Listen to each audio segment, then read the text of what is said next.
stand for the Pledge of Allegiance. Right up your heart. I pledge allegiance to the flag of the United States of America and to the republic for which it stands, one nation, under God, indivisible, with liberty and justice for all. Madam Clerk. A quorum is present. Okay, we're going to jump right in. Mayor, I'd like to just do a little quick introduction, if you don't mind. Okay. Okay. Good afternoon, Mayor and City Council. Today you will hear from 10 of the 14 departments who will be making presentations. The other 4 will be given tomorrow at our workshop at 4 o'clock tomorrow. All department presentations will follow the same format this year. The departments will present their core services, total budget authority, staffing levels, program changes, unfunded needs, and the impact of a 10% workforce reduction should we not be able to negotiate furloughs. Staff has been requested to keep their presentations under 5 minutes. I recognize that's a lot to talk about in 5 minutes. They're prepared to put it on speed dial and talk quickly, but in the event that they have more to say after the 5 minutes are up, I'd like to ask that they be asked to come back at the end so that other department heads don't have to sit too much longer and wait to make their first presentations. Okay. Unlike last year, each city council member will have the opportunity to ask questions after each department presentation, and the mayor and I have talked about it being for 3 minutes instead of 5 minutes. With that, we'd like to call you can call the first department. City Attorney's Office. Good afternoon, Mayor and City Council members. I'd like to first begin with a cliche that there is no I in team. And everything that I have accomplished last year was due to a team effort. The wonderful team I have in my office that supports me and helps me each and every day. This city council, which holds me accountable for what I do. And I'd also like to give recognition to our budgetary staff, which at intervals during the year, they usually call me in to see if I'm on track and keeping track of the money I'm spending. So I'd like to thank each and every one of you for helping me. As you see, the core services of the City Attorney's Office are contained in the city charter. I'm a criminal prosecutor. Our office handles over 4,300 misdemeanor matters per year. I attend to all legal matters wherein the city has a vested interest. I'm also the legal advisor to the city council as well as other city officers. And as you notice, every week I attend city council meetings. And I draft city ordinances, I approve the form of all bonds and contracts, and I handle other matters which this council chooses to give to me. In doing so, my office is broken down into 4 divisions. I have an administrative division, I have a civil division, a civil litigation division, and a criminal division. Now, this slide shows you what my budgetary allocation for staffing and office matters was last year, which was $2,499,686.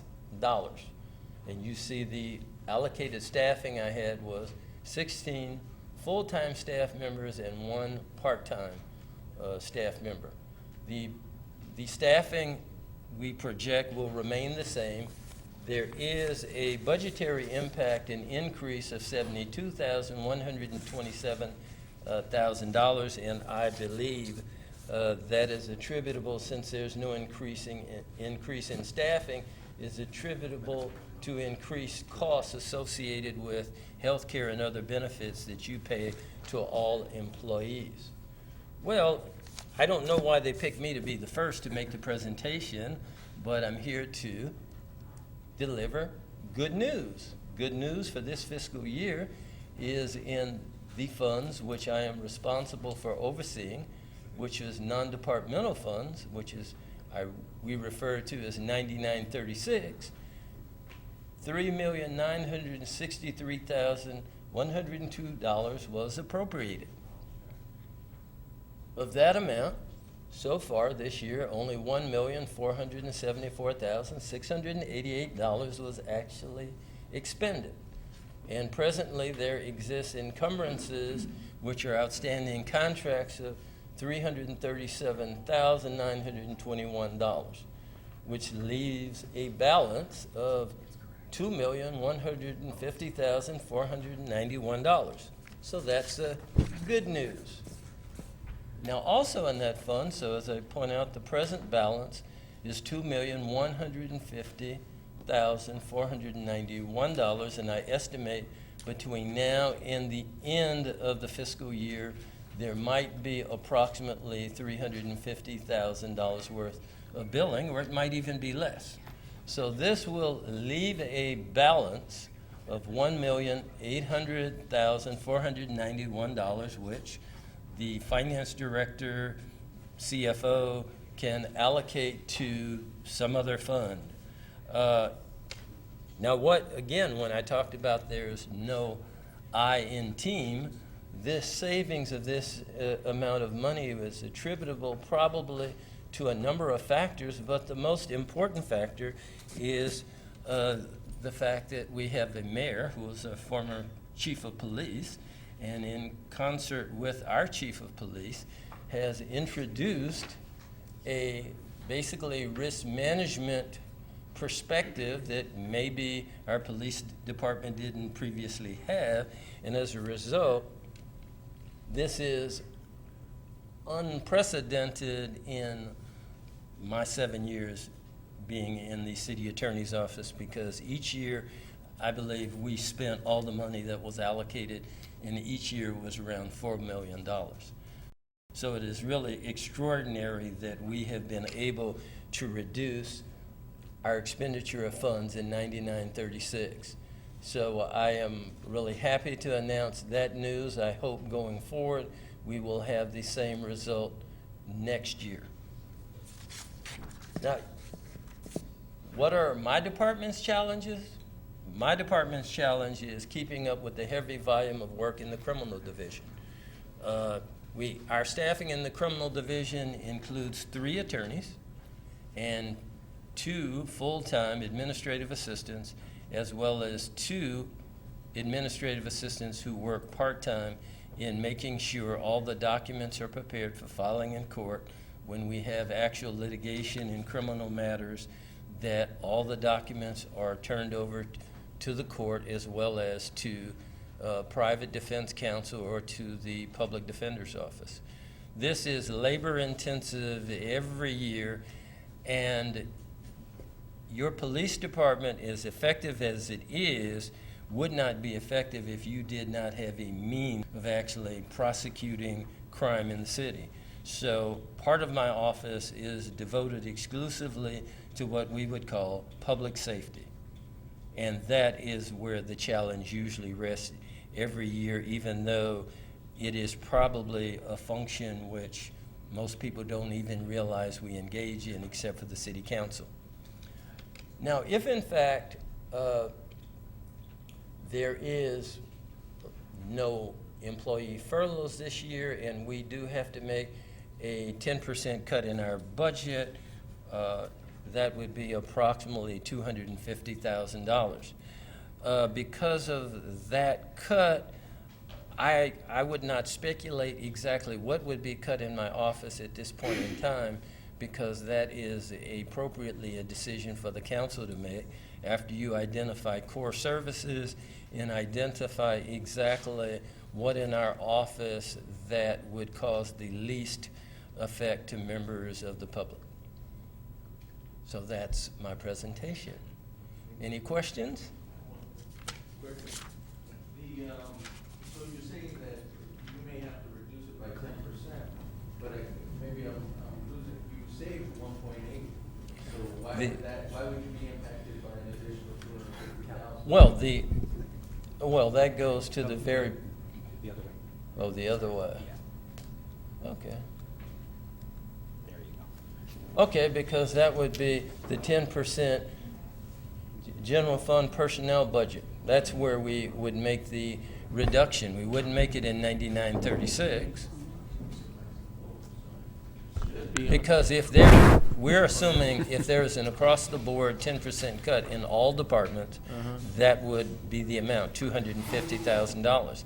However, as I said, if in fact a reduction in force has to take place, that is going to be an individual determination made by this council after it examines core services and makes an in-depth analysis of what core services in each department are vital to the interests of the city and which personnel are potentially expendable. I don't know, did I explain it? You did, and it's a good question, and one that I've had conversations with some of the departments, like Cal's department, that have had savings this current fiscal year, or are projected to. But the bottom line is we have a $7 million shortfall going into next year, and we're going to have to take 10%, regardless of what happens this year. We're going to have to take 10%. What he's saying is slate gets wiped clean. Yeah, exactly, right. Starting over, You're correct, Mayor. And the new number we start with, though, for the city attorney is 1.8 less than we gave him last year. That's our new number we're starting with? Negative, that's not how it's going to be. Well, can I get an explanation just before I get confused? right. For the rest of the day, I don't want to be Right. confused. So No, on no. that Yeah. one, No, he explained to you what the reduction in his budget was. It's only about, it's an increase of about $72,000. okay. So we're not, we've worked with Cal to come up with a new budget A new budget. for Okay, the yeah, fiscal year that's 13-14. where- okay, yeah. I should have been paying attention to that part. Yeah. Mm-hmm. Thank Okay, you. well, again, remember, That's this is what I a wanted team to hear. effort, so I don't get the $1.8 million and get the benefit in just one department. Thank you. Could we have Public Works? Mr. Atwell. Hello, Mayor and members of the City Council. My name is Louis Atwell. I'm the Public Works Director. And unlike the City Attorney's Office, we do have an I in iClean. Who's it? Okay. Yeah, you need to click your button too. Let me see. There we go. Any questions?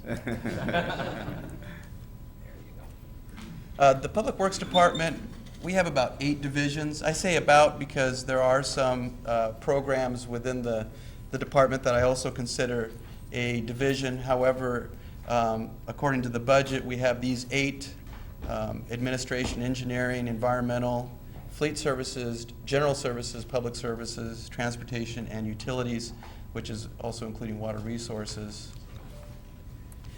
Our core services that all of these divisions contribute to include design and construction, inspection, and also maintenance of the city's infrastructure.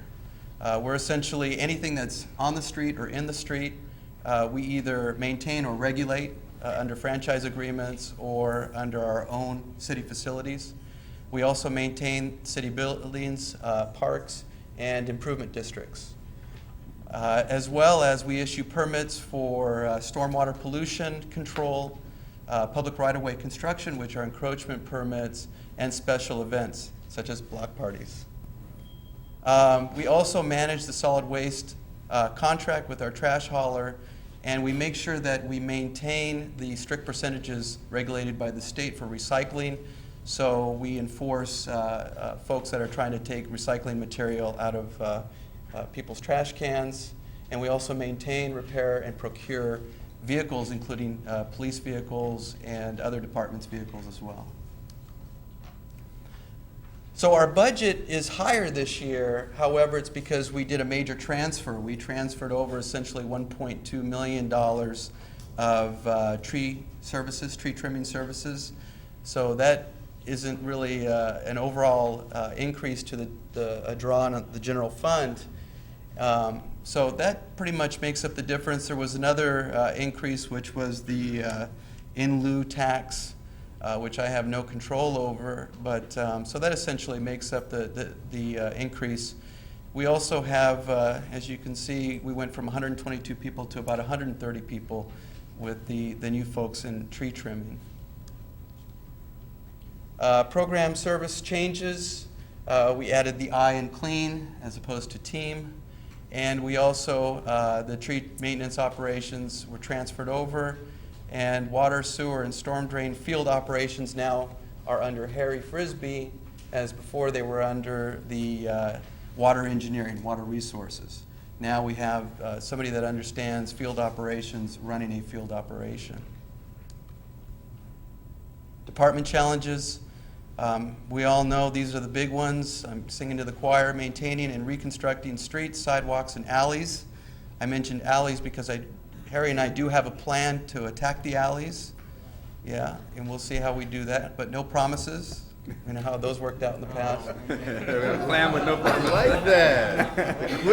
The quick disclaimer. We like promises right here. No promises. I'm not a politician. Except for Holly.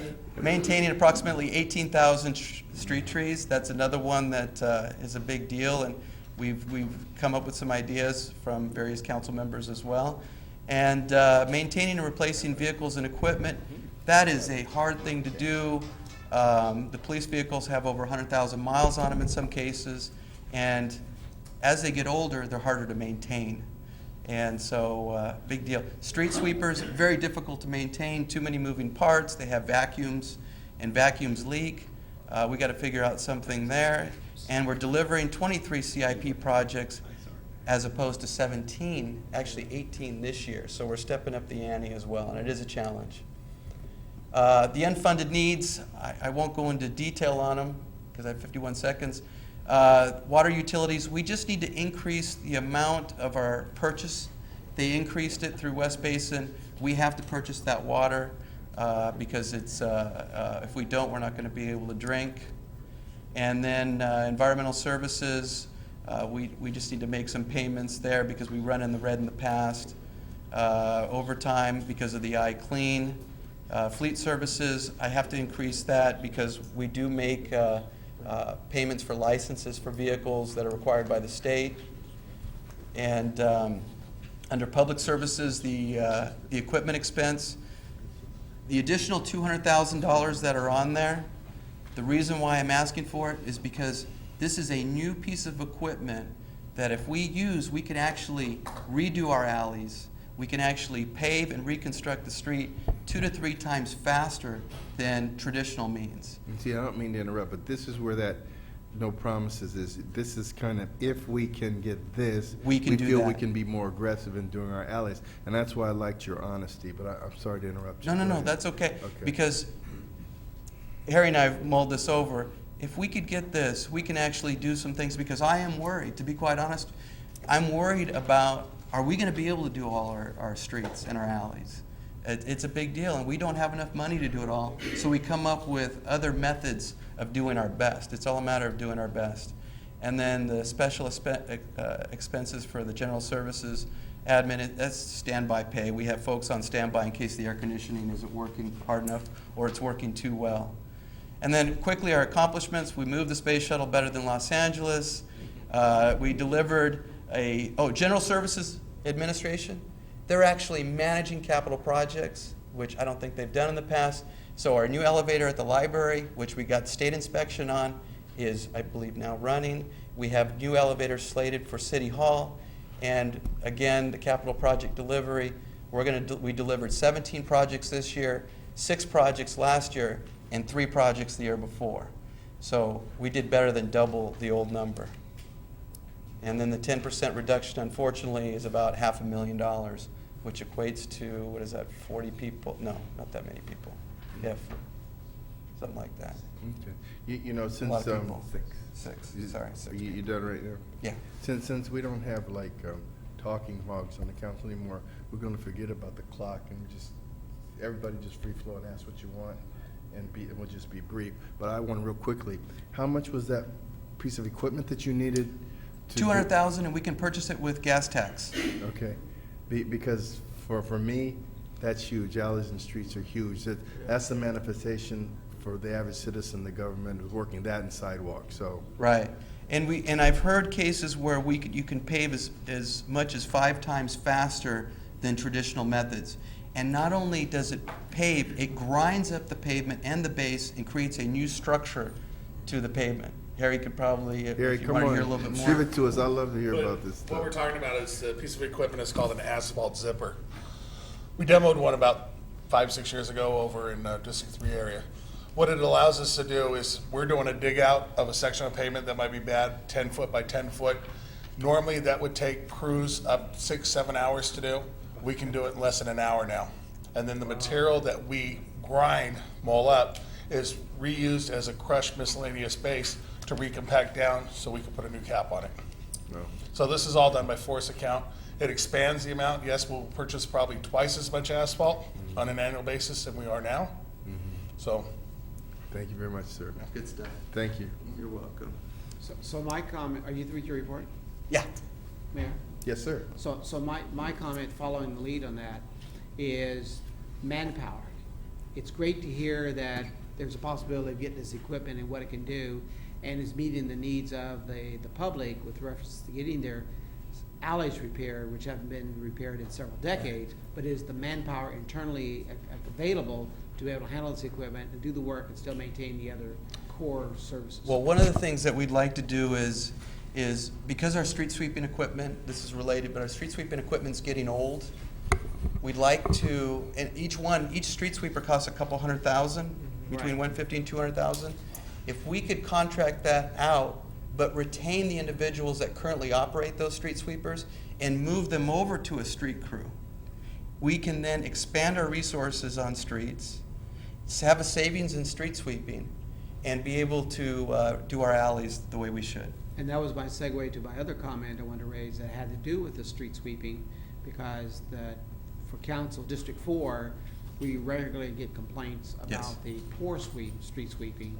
And I've heard you talk about it has so many movable parts, particularly the vacuum portion, which requires a certain speed, that it's been identified ineffective. So that may be something we need to explore with the Right, task. I agree. And I come from a background where I contracted out for street sweeping, and these guys know their business better than anybody, except Harry. Harry used to be in the street sweeping business. And they actually manufacture their own parts. So when something breaks, they don't have to order it. They build it. We can't do that. So they sweep it, and just to continue, Mayor, so you mentioned this before, I don't know if you recall, but you had conversations about that. What do you need in order to do that? Because it was a good idea the first time you said it, and right now it sounds even better, but the truth is that yeah, I mean, we all get phone calls where the street sweeper didn't go by, and then we call Public Works and it's broken. Right. You know, but if you contract out, they're gonna show up some way. What do you need in order to make that transition? What's the? I need Harry not to be so busy, poor guy. Harry's very close on preparing, and we need to prepare an analysis, because I'm sure the public would like to see, what are the cost savings? How is it a better service? Because it would be a better service. And so once we prepare those documents, then we'll present it to council. But we need to do it fairly soon. Because if a sweeper breaks beyond repair, we're not prepared to purchase one. So we need to hurry up and do that. Councilman Padilla. Thank you, Mayor. Just real quick, going over to page 7, your slide 141, you talked about your budget authority and staffing. You mentioned street landscaping FTEs +9 being shifted over from another division. Yes. And so, although we're not going to get any cost savings, in essence, what we are going to get is more teams of tree trimmers. Is that correct? No, unfortunately, it's not. We have the same number of tree trimmers. We're not adding to them. However, we are, again, coming up with another alternative which allows the public to essentially hire somebody if they really need that tree trimmed, and we currently have a 5 to 10 year program. By the time we hit the same tree we did 5 to 10 years ago, because there's 18,000 and we have 9 people, we're going to come up with a program, and that way there's another alternative. Perfect, thank you. Yes. Thank you. Do we have an arborist? Do we have an arborist on? I don't believe we. Harry says on October 1st we'll have a short form agreement for an arborist. All right, thank you. So no, we don't. And then, previously, a few years ago, I know we hired a group that helped us basically play catch up on the trees. And that actually worked. Is that kind of the program you're wondering, or you're picking a program that's more like a 50-50 program? Right. If we do something like that, it is going to cost more. I'm exploring, can we gas tax, it's our most flexible fund outside of general fund. However, we don't want to use it for everything, because then we don't have anything to use as far as roads go. But that is another alternative. So it may be a combination of having maybe a $100,000 contract with West Coast Arborists, having another contract, or having a pre-selected or pre-selected group of tree trimmers that they know our business, they know other cities' business, and they're not out there hacking trees. They're doing a good job. So maybe a combination of all those things we can catch up. So, Okay, thank you. Good. okay. Any other questions? Okay, thank you. You're welcome. I'm also presenting the capital improvements program.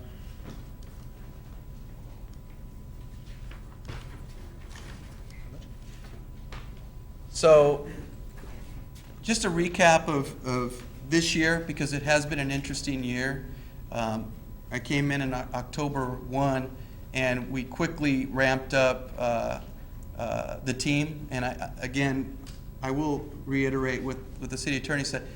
It is a team effort. It's not just me. It's a team. And because of that, we had a $28 million budget this year. We knew we couldn't do all 28 million, but we did do 13 million.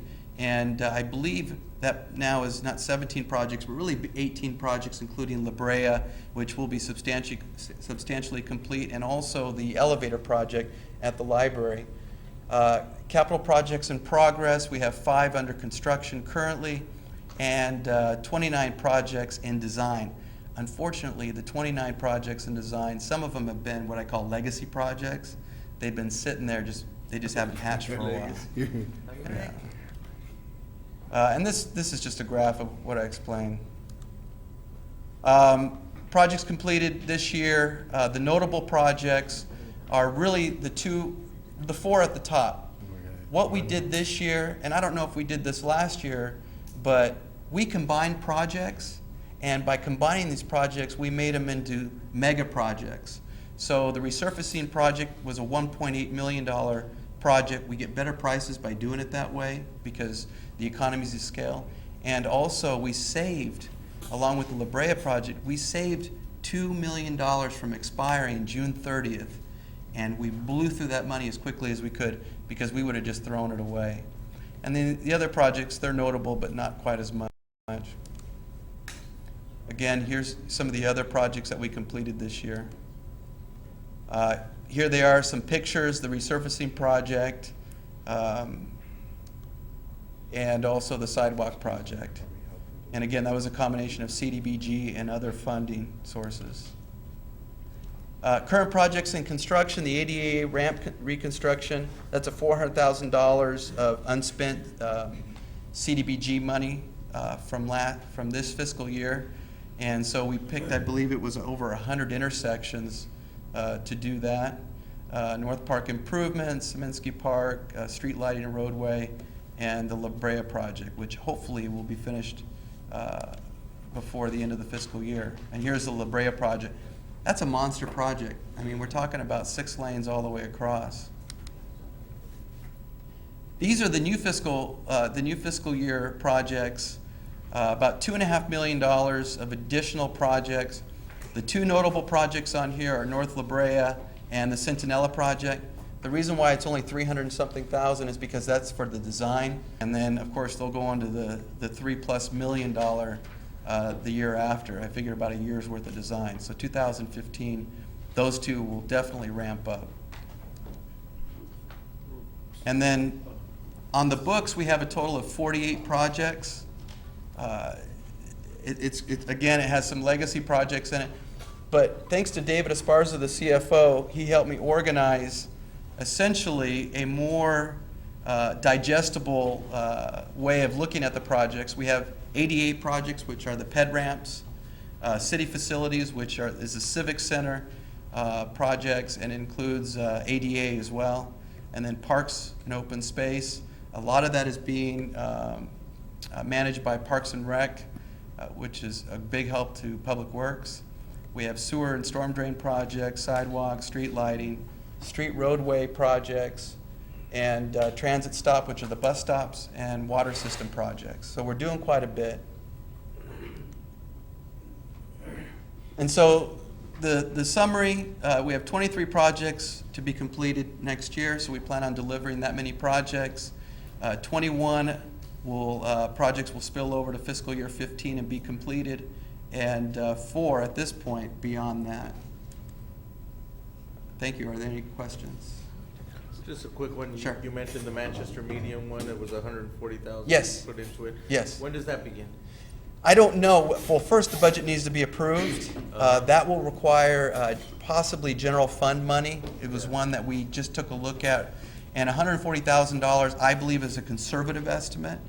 But I think it's something that we could possibly do quite quickly. We'd have to hire a landscape architect, probably not for very much, to at least plan out the way we want it to look. And then we'd have to put in new sprinklers, bubblers. Well, they don't do sprinklers anymore, but bubblers.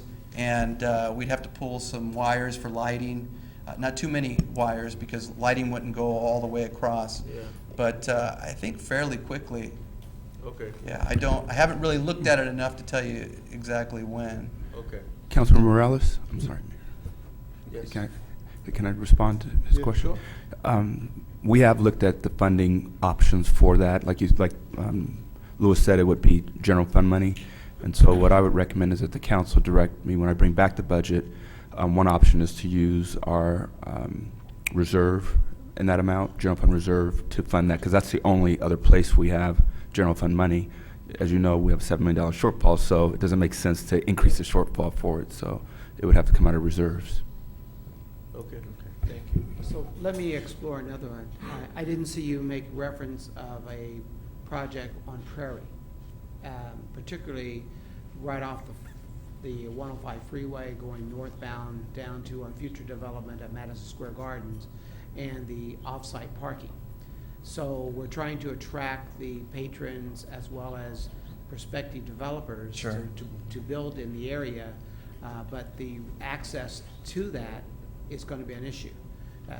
And that area may also qualify under CDBG funds. So are you looking in that, exploring that avenue as a possible project for 2013-14?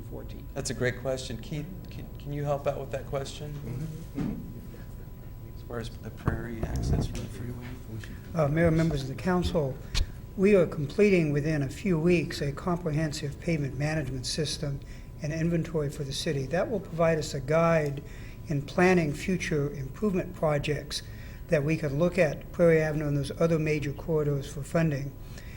In addition, the various mayors in the area are looking at the idea of a sales tax measure going on the ballot to fund new projects, and those kind of projects could be targeted in that, if that goes forward. So the answer is no. For this coming budget. Right. It is not proposed in this budget. If you're still looking, and in 2 weeks from now, we're gonna adopt the budget, it's based on what is in the package at that time. That's Okay. correct. Yeah, and I understood about the major R and the anticipated expiration of a state, or of a county sales tax, yes. All right, thank you. Okay, thank you. Thank you, Louis. Any more questions? This may be completely out of line, but what about Century Boulevard? I've heard nothing about it. Right, no, Century Boulevard is on the list. The only issue with Century Boulevard is that we're waiting for the funding. It's not a new project. I just kind of went over the new projects, but it is on the list. We applied for a Tiger grant. We've gotten all the recommendations and references from both Boxer and Feinstein. I think that we're going to hit on the Tiger grant, but the redevelopment money, I believe, is still an issue, but it's a $44 million project, and it's a multi-year project. But the key is next year to break ground. That's the key. And what we would end up doing is if the money's not available from the state, try to come up with a plan to at least do what we can do next year. Okay. But we have, I believe, it's $800,000 to finalize the design and break in some of the construction. So it is on the list. Okay, well, thanks for the information, because that needs to. Oh yeah, you're welcome. Thank you. You're welcome. Thank you. Information Technology and Communications.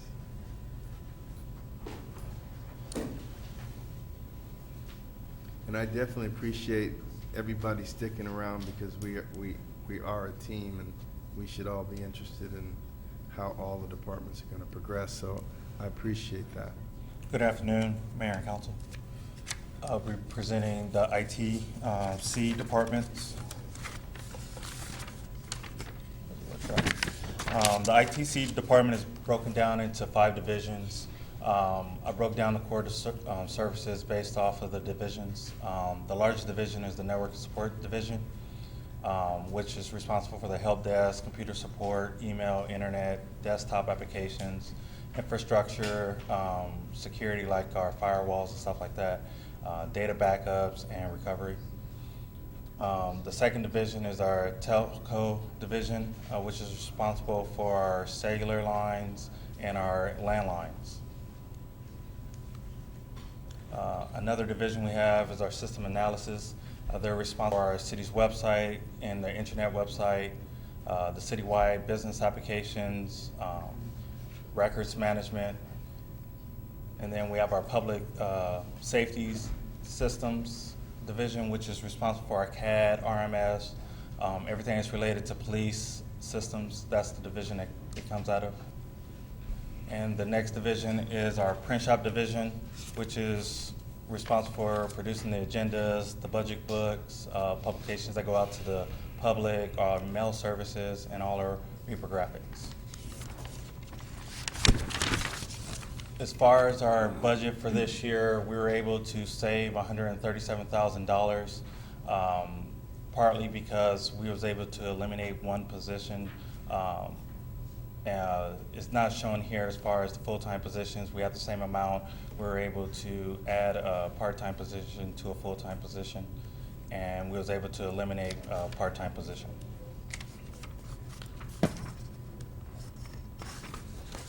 Programs and service changes, like I said, we we eliminated a document management position, and we have ongoing reductions in computer purchases. Department challenges, we need additional technical support staff, and we need to be able to support the new CAD and RMS system that the police is looking into. So we'll need more staffing for that. Unfunded needs, basically a disaster recovery site and equipment. It's about $80,000 and an ongoing expense of about $1,000 a month. We want to do a new phone system upgrade of about $80,000. What we found out about the phone system upgrade is basically our system is kind of outdated, where upgrading our system, we would actually save money every year by upgrading our system. And then Granicus, that's agenda system and video system. Currently, it's about $20,000 for the installation and about $1,500 per month. And then on-site training, we haven't had that in a while, and that's about $10,000. I do want to mention one thing that's not on here, and it may be in the CIP report, which is a new air conditioning unit in our data center, and I think that's about $200,000. If we have a reduction of 10% in our department, that will come out to about $200,000. Any questions? What's the status of the air conditioning system?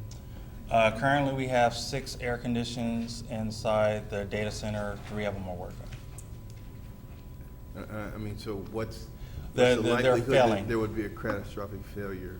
Basically, if we don't have AC, we have to shut off every No, computer. I get that. I'm saying you have limited functionality. You have Right. 6 systems, 3 are functional. Right. But how much downtime has that resulted in? Currently, that resulted in hardly any downtime, for the simple fact is the issue basically with the air conditioning unit is they're hard to repair. They can't find supplies for them. They're over 27 years old. And basically, when the power goes out in the city, the air conditioning units go down too. So we have to come in and shut them off. Okay, you gotta slow down for a minute. Power goes out in the city, the air conditioning units go down. Correct. Well, you mean you don't have an ups for the air conditioning as well as the Because computer the systems? reason the amount of juice that it takes up, it'll take up more than it is on our generators. Okay, so the backup system doesn't have enough capacity to run both the system and the air conditioning. Correct. So then we may as well not have a backup Yeah, for system. what? Well, no, a generator keeps all the other lights on. No, no, throughout the lights, city. but I'm saying our computers, we gotta shut off our computers? Yeah, we shut them off because the AC is off, just so we don't I damage get them. that, but I want you to get what I'm saying. Yeah. Usually the reason you have it up is just so that your computer systems keep. No, I going. got that. But if you don't have AC, then you don't have computer systems anyway. Right, and that was my point of saying we need a new AC system, not because of the power, but because Public Works is saying that they're gonna fail. When the next AC go down, we Okay. won't have another one. Really? Okay, so that's 200,000. And then, what's the estimate for a CAD RMS system? We're going out to RFP in October, and so if that gets implemented, we're looking at about 16 months to have it fully implemented. I know, but I was looking for an estimate of cost. Oh, the cost on that, they're talking about close to $2 million. Are there any ongoing maintenance fees Yes. associated with that? Yes, that would be typically about 10%, so about $200,000 a year.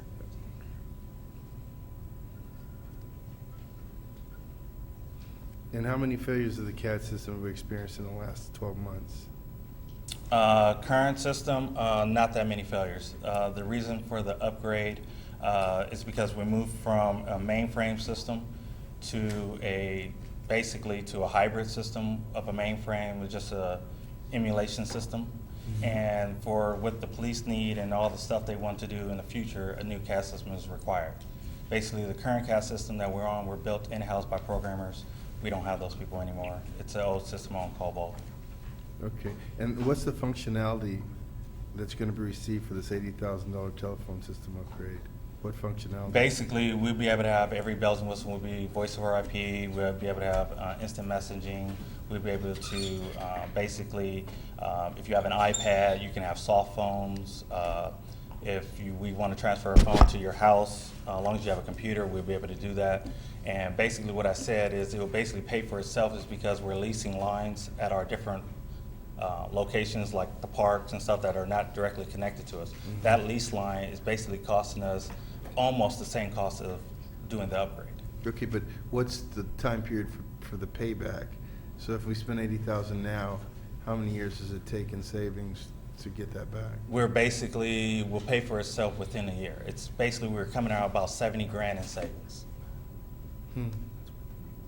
Okay, so if you can document that, that would be Yeah. helpful if we could see a spreadsheet on. When we bring it to council, then basically it will be in there. Okay, and tell me a little bit about Granicus. Granicus is basically the software system. It's an all-in-one agenda system for people to do their staff reports, post it up. Most of the cities have them. Basically, the videos that we do in here will be online. So right now, how we're doing it is it's free right now the way we're doing it. We're doing it in-house, and then we upload to YouTube. So Granicus will basically house all our videos, unlimited. You'll be able to move from when someone want to click on an item on the agenda, it will take them right to that item inside the video. Okay, so that's a nice to have as opposed to must Yeah. have. All right, thank you. Thank you. That's all my questions. I just want to ask one quick question. I'm sorry, just for my clarification. The AC, going back to the AC Yep. system, that 200,000, that's going to cover the whole? That will code the whole data Upgrade. center. Okay, thank you. All right, thank you. Okay, economic community development.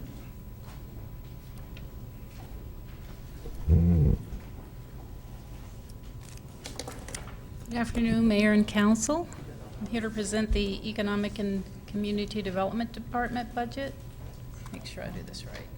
There. And as you probably know, they're essentially, our core services are comprised of the activities of 3 divisions, planning, building, and building safety and code enforcement. And just a note, we included the successor agency because they're within the operations of that division, but they are not a part of the city's budget. Essentially, our budget authority, I'm going to focus on the difference here. There's a difference of $28 million, and the reason for that is because in the previous year's budget, housing, Section 8, the successor agency, and CDBG were included in the budget. And now that based on the reorganization, those have been removed. So essentially, that resulted in that significant budget difference. And of course, concurrently, the reduction in the staff.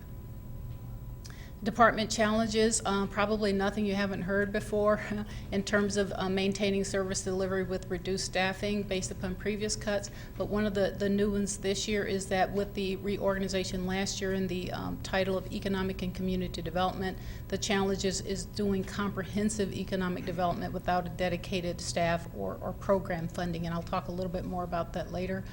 But it's also providing very efficient development review, because our objective is always to provide efficient customer service, customer-oriented service, and business-friendly service.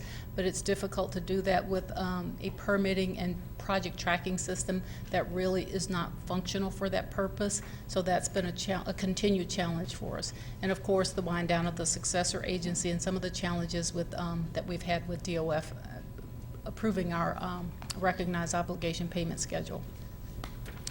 Unfunded needs, one of the core ones is that economic development function. We know that a lot of our economic development comes through us through initial contact with the mayor, and once the mayor has initiated that contact for new development, it then comes to the departments for processing.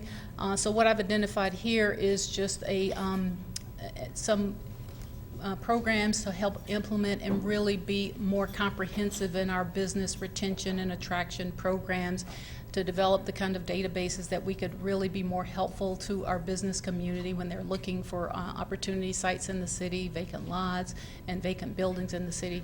And of course, facade rehab and grants and loan opportunities. So some of this funding would enable us to do a much better, more comprehensive job of economic development activities in the city. Focusing on the planning division, the core function of the planning division is to review physical development that occurs in the city. We support the planning commission, and of course our primary planning documents are the general plan and the zoning code, and implementing those to make sure that the development that gets built in the city is of a high quality and is consistent with those codes. We also address state and regional legislation in terms of implementing and updating those documents, and those things include housing element law and CEQA. In terms of budget for the planning department, we have a difference of $66,909, and that doesn't reflect any new programs or any new staff. It's just salary costs. Department challenges, I mentioned it earlier, is just, again, with the slight uptick in development activity, it's just maintaining responsiveness in terms of getting projects through our process in a more expeditious manner, and to that extent, having a more up-to-date processing permit tracking system would be extremely helpful in that regard. And again, just increasing the quality of the development that comes through the community if we had a more up-to-date general plan and an updated zoning code, both of which are fairly old in that they haven't been comprehensively updated in about 30 years.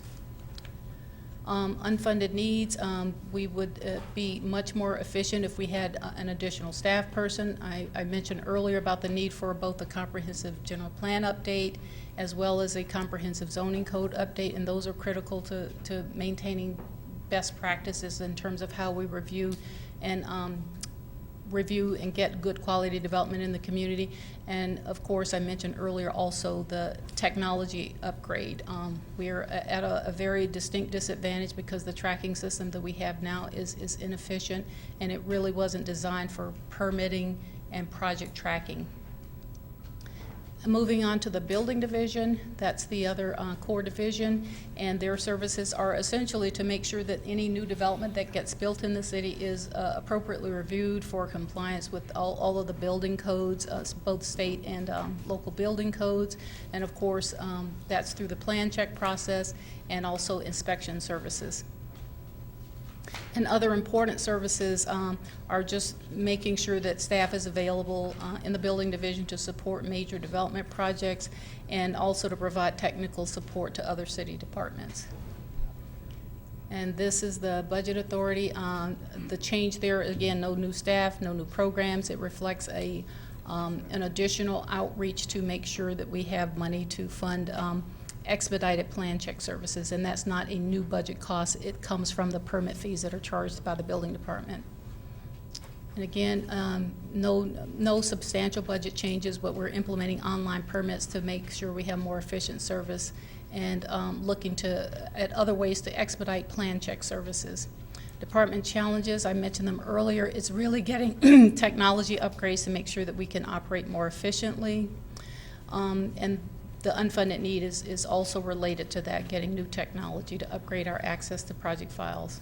Code enforcement, lastly, is the division that assures that the built environment is maintained in a safe manner but also attractive. Again, the difference there in the budget and the staffing, no new staff, that's the same, and no new programs and no new staffing there, just the difference in salary costs.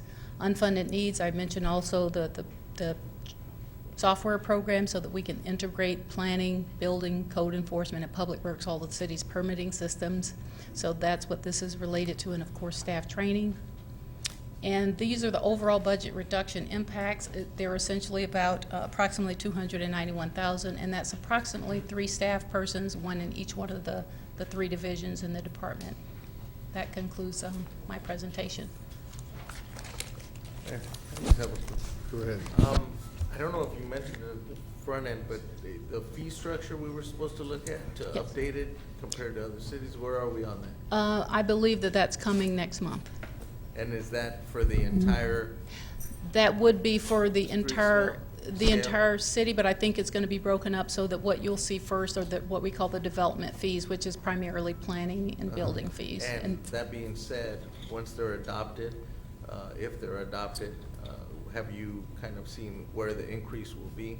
We generally know Revenue. what an increase at a very specific fee level, but citywide, we haven't looked at that, and I suspect that the finance department, that's something they'll be Okay. And I was just considering. wondering if that was reflected. It is not. Councilmember Morales, we actually have done an analysis of the, Linda's right, we will be bringing it back next month, but the preliminary analysis that we will, I think, generate an additional $150,000 in development-related fees Okay, for next fiscal year. thank you. Councilman Franklin? Well, thank you, Mayor. Actually, I noticed that we have weekend warriors in the community. It seems like they are sensitive that City Hall is closed Friday through Sunday, and all of a sudden, we are hearing the saws and the hammers that go on. I'm concerned with only 7 code enforcement officers of being able to enforce the guidelines, permit process.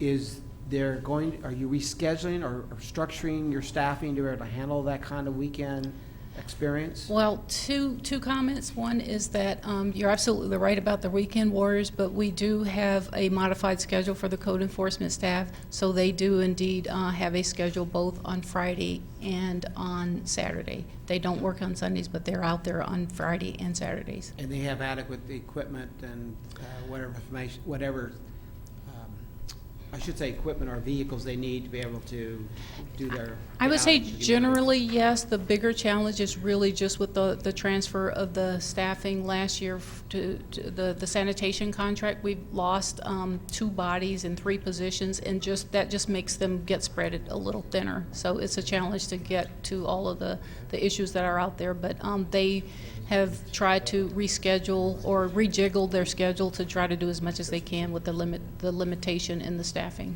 And the other part of staffing has to deal with business friendly for contractors coming to get permits when they come to the counters. So has that been addressed in this year's upcoming budget and currently? Yes, to the extent that I mentioned that additional funding in the building budget, it comes from permit fees, so it's not a new addition to the budget. But what that does is when, because of the longer time period with the loss of staff to get through the plan checking and the permitting process, one of the things that we routinely do to be more business friendly is to offer them what we call expedited plan checking, which is where we send it outside to a consultant to make sure that it gets done in a more timely manner. And in most cases, the the applicants, they're willing to pay. It's a slight additional fee, and they're very happy for that service, so we like to try to expedite that. And one other major thing that we did to expedite and be more business-friendly is, it's a major accomplishment, I think, for our department and the whole city team that participated, but we got the city council a few weeks ago approved the Hollywood Park agreements, which that when that project starts, it'll be a very significant project and will take up a lot of the capacity in the department. So we were able to get the consultants to support that effort through the council's approval of those agreements. That is good news, because we hear from the developers that time is money. And absolutely. And having to delay their projects, I want to make sure there's adequate staffing to be able to handle that and an efficient system that's in place to be able to deal with that. And I wouldn't say that right now we have adequate staff, but I say that the staff that we do have, we make the most out of the staff we do have. Oh, no doubt about it. All right, Yes. Thank you, Mayor. Thank you. What's the impact of the assistant planner with that being? It's essentially, I think I can generally say that with the loss of any one person, it typically just increases response times. The projects still get done, and they still get done at the same level of quality, but it just drags everything out incrementally.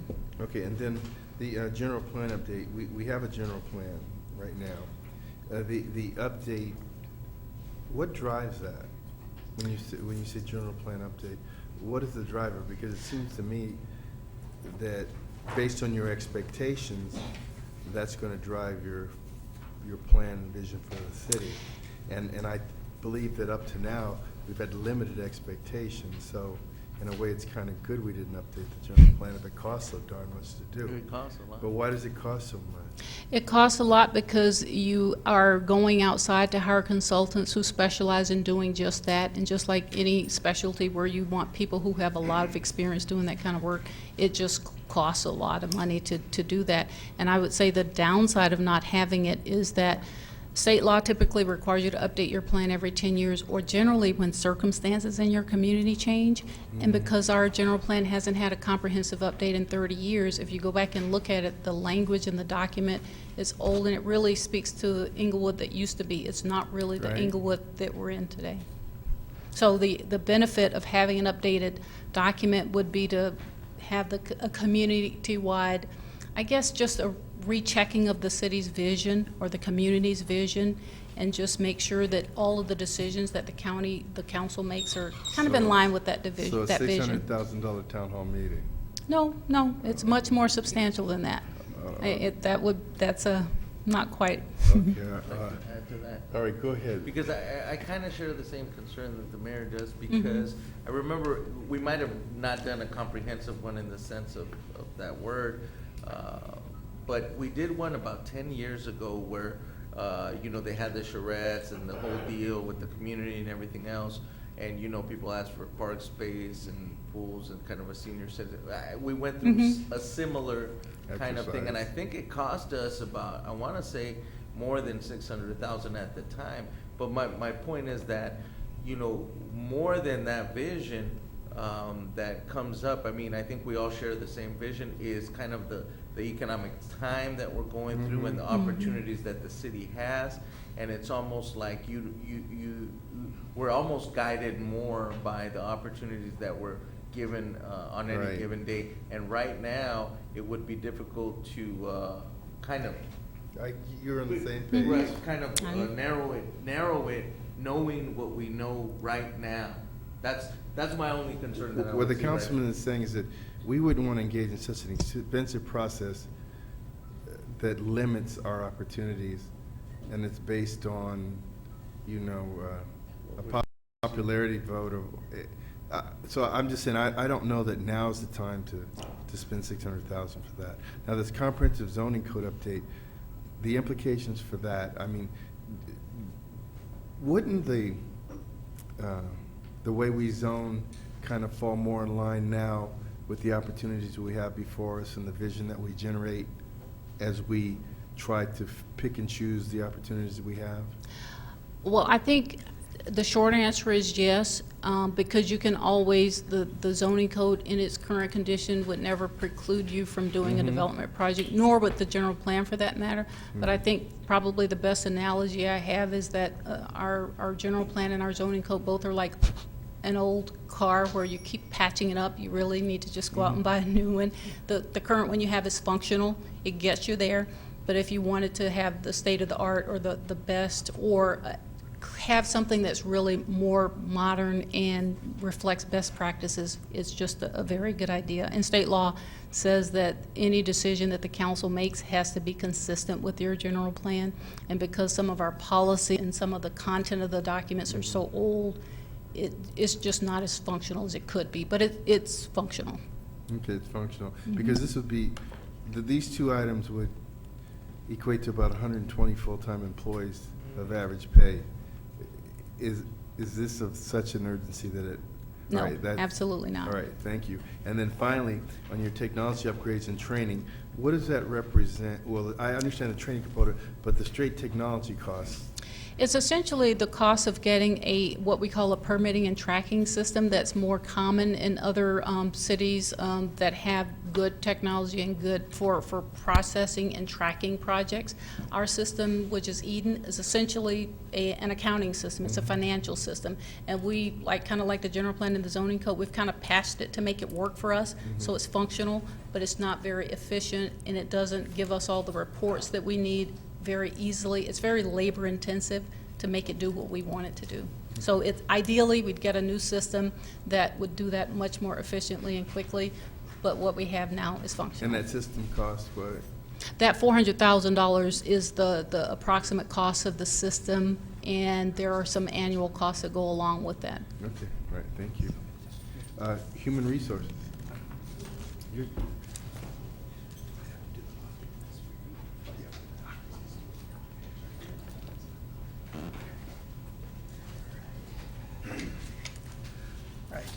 Good afternoon, Mayor, Council. I'm Michael Falco. I'm the Assistant City Manager. One of the departments I oversee is the Human Resources Department.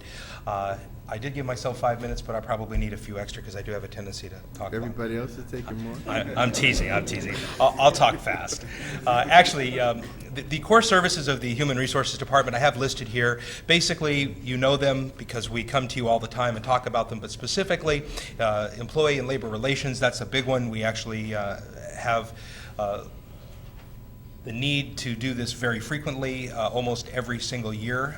We have issues that are associated with our contract negotiations and the fact that we have to create the MOUs and correct them. Sometimes it's directed by state law. Sometimes we have issues where outside entities have, require us to pass various resolutions, and we bring those to you on a periodic basis. Generally, the Human Resources Department is responsible for the human capital of the organization. That's really what it boils down to. There's a whole arena of things that we could do if we had the capacity to do it. Most specifically would be in terms of training and succession planning and development of the staff in various areas, career laddering and things like that. But for the last, I would say, 6 years that I've overseen the department, the last 3 years as basically the interim director, if you will, because we haven't had a permanent director for the last 3 years, I can tell you that we have been dealing mostly with the raging forest fires and not had the opportunity to really delve into some of those areas where we really could expand the capacity and capability of the internal organization. It's those little things that we have to deal with every day that take almost all of the staff's time.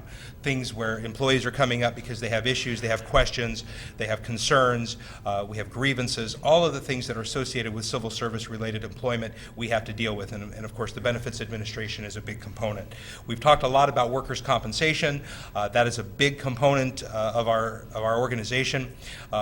3 years ago, we lost our employee health services manager. We were very fortunate to get him to come back. He's a retiree, to get him to come back as a retired annuitant to help us for about 20 hours a week. And he has basically put that entire program back on track. It's about a $3.5 million program because we're self-funded.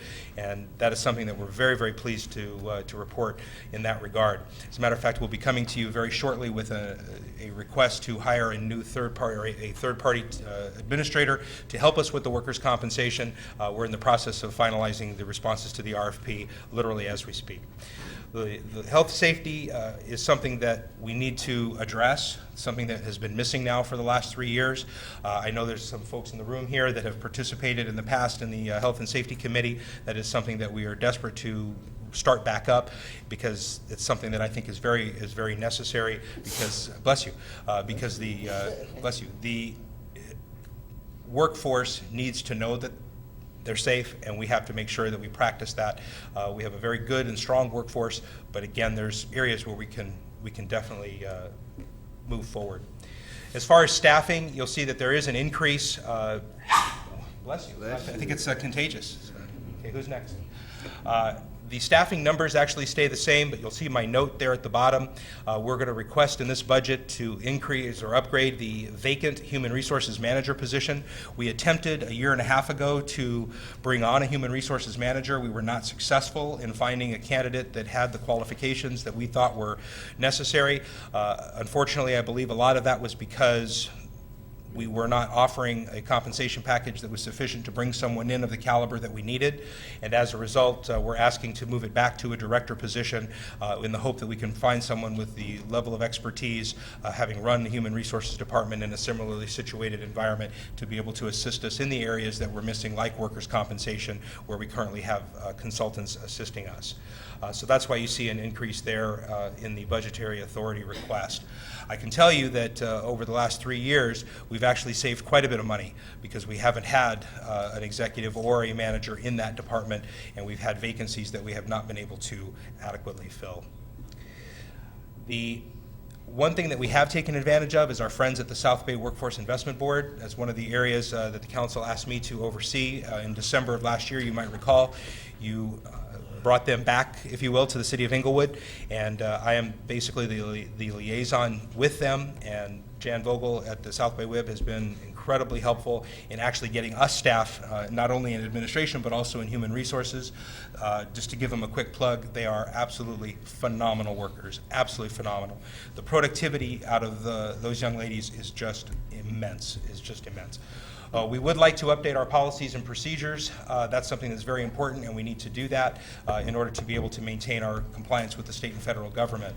As I mentioned, we haven't had a director for 3 years, so hopefully in this budget that you pass, you'll allow us to have that back so that we can hopefully replace that position, because the workload is overwhelming in HR, and it's something that even the staff has stepped up to the plate dramatically, but we still are unable to keep pace. We were very fortunate 2 months ago to get one of the people from the finance department who used to be in HR, and that would be Jose Cortez. He was in our HR department and a very, very functional team member, but actually accounting or finance stole him a year and a half or 2 years ago. We're very happy that we were able to bring him back up to HR. Without him, we would not be able to have had the success that we currently have. There is no succession planning, and that is something that the organization needs to look at.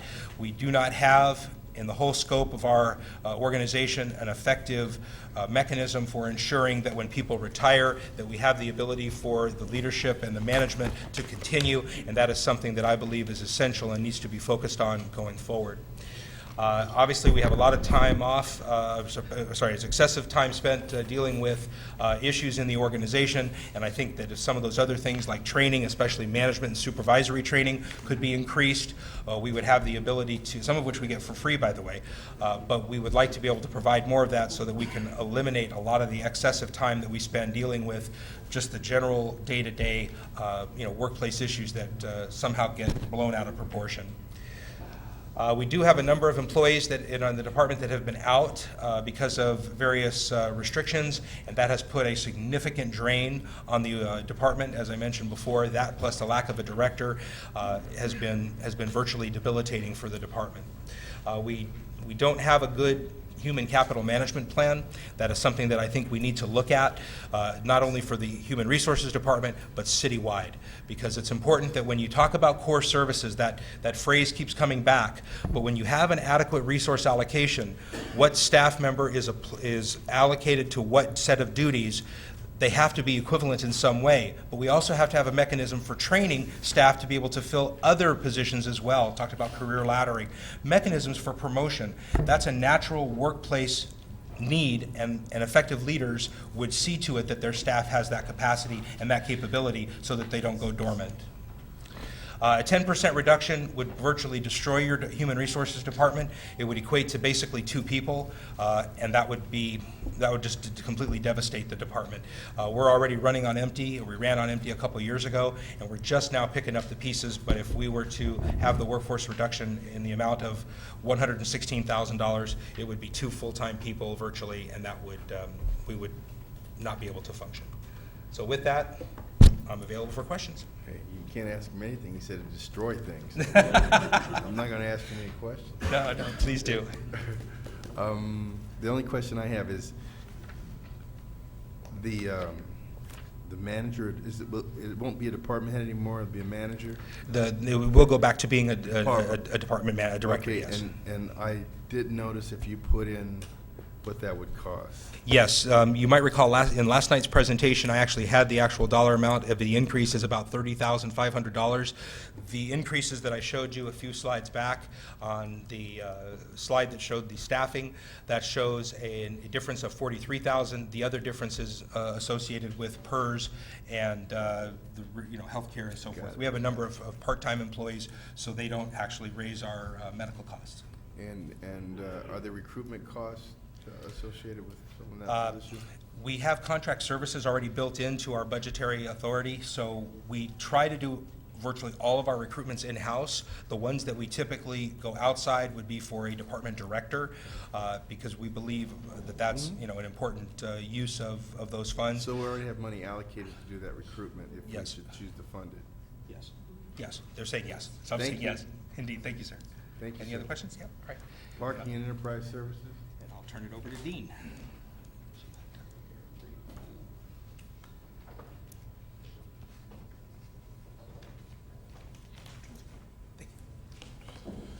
Good afternoon, Mayor, members of the council. My name is Dean Varick. I am the manager of the Parking and Enterprise Services Department. The core services of the Inglewood Citation Management Services Division is to manage our services that we offer to other client agencies. Our secondary services, contract administration, overseeing the contract staff that provides those services. Professional account management, our citation processing arm. Law enforcement systems, our collection agency. Webiplex, document management and imaging. And Continental Data Graphics does the data entry of manual citations for the agencies that we support. Continuing with our core services is marketing and sales of the existing services that we offer, providing parking management consulting services to our client agencies, administering and overseeing the City of Inglewood's parking citation fines, fees, and penalties, meter rates, the fees for parking structures, those items that are parking related. Managing the city's off-street parking management operations, including the city's surface lots and parking structures, as well as managing employee parking in and around the City Hall facility. Our budgetary authority is slightly reduced in 13-14. The result of that is maintenance and operation reductions as well as personnel costs, mainly as a result of the loss of the City of Berkeley as a citation processing client. We're currently staffed at 3 full-time employees, no part-time staff. Program accomplishments for 2012-2013 fiscal year is we've implemented a new lockbox system for 30 of our client agencies for payment processing and correspondence processing. What that allows us to do basically is to take all of the payments and correspondence source documents that come in, allows us to capture information from the source documents that come in, and to be able to process that based on the information that's captured versus data entering that information. It also allows us to bring in those images to workflow applications and citation processing applications that allow us to, I would say, better increase our customer service and support by seeing images of the data versus keeping paper copies of everything. We've also implemented dispute review for 12 of our client agencies. What that allows us to do is all of the correspondence that comes in for our citation process, our collections customers, allows us to scan, index, and work that collections correspondence by the collectors that are on staff and located in Milwaukee. We've implemented a management dashboard for Inglewood and one additional client agency. What that allows us to do is get online real-time access to the citation processing database that allows us to view the pulse of the parking program at any moment instantaneously. Citations were issued, collections rate, notices that are generated, et cetera. It gives us an instantaneous glance of what's occurring. A major accomplishment in the department as well is we developed a new ICMS marketing and sales website that's now available to both the city and the client agencies, as well as a message board. What that message board allows us to do is to communicate with the agencies that we service, as well as a collaboration tool for system enhancements, process improvements, et cetera, and to basically exchange dialogue with the agencies that we service and support. We're also implementing a multimedia for 5 client agencies that allows us to bring those images and that information into the citation processing application, which aids us both in the enforcement customer service aspect as well as the financial customer service aspect when dealing with customers. We're currently working on a number of renewal agreements and been bringing those forward all during 2012-13, and we'll be bringing additional agencies forward within the next couple of months. We were able to successfully negotiate a reduction in fees to our collections agreement that we'll be bringing forward to the council for your approval probably sometime in the next 60 days, which reduces some of our operating costs for obtaining and mailing notices for the tax offset program. Professional account management, or Duncan Solutions, as it's typically referred to, has hired one additional salesperson or one salesperson to support us in our marketing and sales operations for California. So that resource is 90% dedicated to aiding us in obtaining new clients for us to service and support. We are currently almost completing development for an online permitting application that allows the agencies of San Diego, Sacramento, Inglewood, Covina, Lomita, and others. What it will basically allow people to do is obtain a parking permit online. They'll be able to do 2 things. If it's an instantaneous permit, they can simply log online, purchase the permit. If it is a permit that requires a fulfillment process, it allows us to capture that information, route that information through an approval process before the ultimate permit is purchased by the recipient. Another accomplishment is we transferred 18 of the surface lots from Public Works to Parking Enterprise Services a couple of months ago. We are anticipating no service cuts or eliminations proposed in this fiscal year. We are currently working on marketing and sales material for the big conference that we have in Monterey that comes up in November. We'll be expanding use of the client message board and our collaboration tool. I think our biggest task this coming year is to enhance our collection services and operations. We'll be adding outbound calling, credit reporting, and additional letter dunning to the collection series of notices that are already being generated. I anticipate that this will result in an increased number of complaints as we get more and more aggressive in attempting to collect overdue debt. Department challenges for this coming fiscal year is the release and evaluation of the RFP for parking enforcement and meter operations management. That will take a large portion of staff's time to make a recommendation to council in either December or January of this coming year. Working with ICMS contracts to implement new services and increase service offerings to the client base. Increase our sales and marketing efforts with the use of the new salesperson. Unfunded needs, we should look at the automation of our parking structures, which will reduce our personnel expenses for both the structures that we currently manage and maintain for the successor agency. There also needs to be an investment in parking structure 2 located on Locust Street that we need to look at fencing off the lower floor of that facility is we're having a huge issue with transients and other undesirable elements in the structure, which is impacting the usage of that structure. If we took a 10% reduction in cost, the only way the department or the division could do that would be eliminating a part-time position and creating a full-time position and creating a part-time position. It would also impact the service delivery to the city and the client agencies that we support, as well as a possible reduction in revenue as a result. And that concludes my presentation. Fencing the locust structure, because we get police complaints frequently there.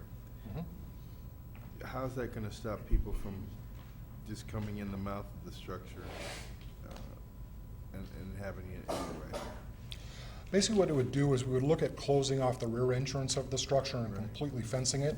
So the only means of access would be vehicles through the front of the structure or pedestrian walkway through the front of the structure as well, which would reduce a large number of the undesirable elements entering from the rear of the So it structure. will reduce but not eliminate.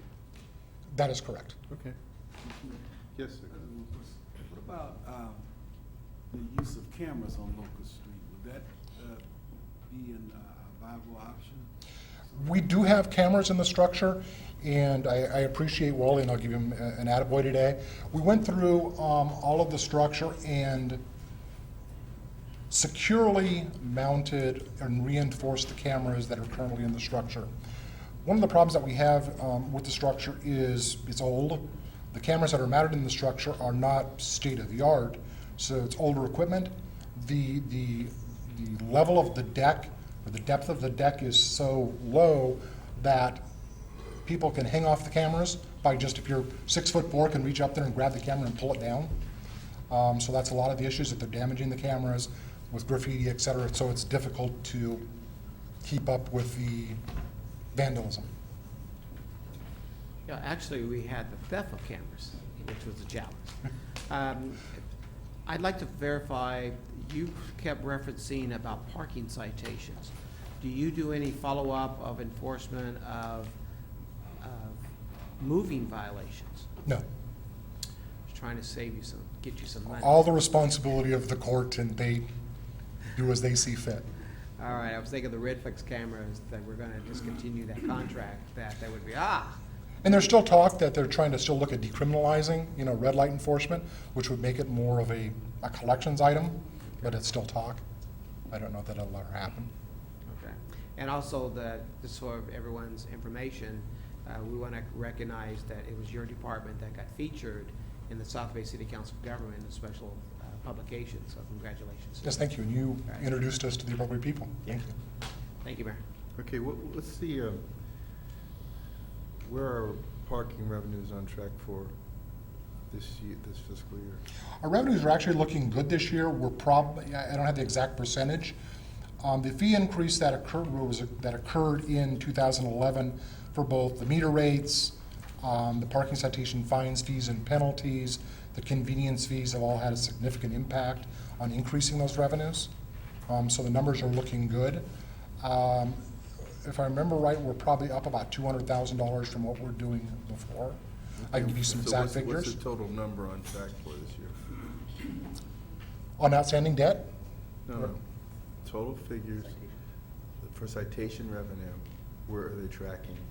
An estimate for this year? We're probably looking at gross revenues of about $3.8 million, which is up somewhere between $250,000 and $300,000. Those are gross revenues. Right, thank you. Mhm. Councilman? Just a quick question. You talked about in your report the $587,000 loss is due to City of Berkeley. Later on, you said that you're bringing in additional agencies. Will those agencies that you're looking to bring in, will that help off? How much is that going to look at offsetting? Are these small agencies? Because Berkeley is you talk about an agency that does a lot as far as citations. Correct. The City of Berkeley was a significant loss. Yeah. It will take us a significant amount of effort to make up for that loss. And we will do our best to make up for that loss. Thank you. And the 3.8 figure you gave me, that was Inglewood citation revenue? Yes. All right, thank you. All right, thank you. We're going on to Mayor, City Council Administration.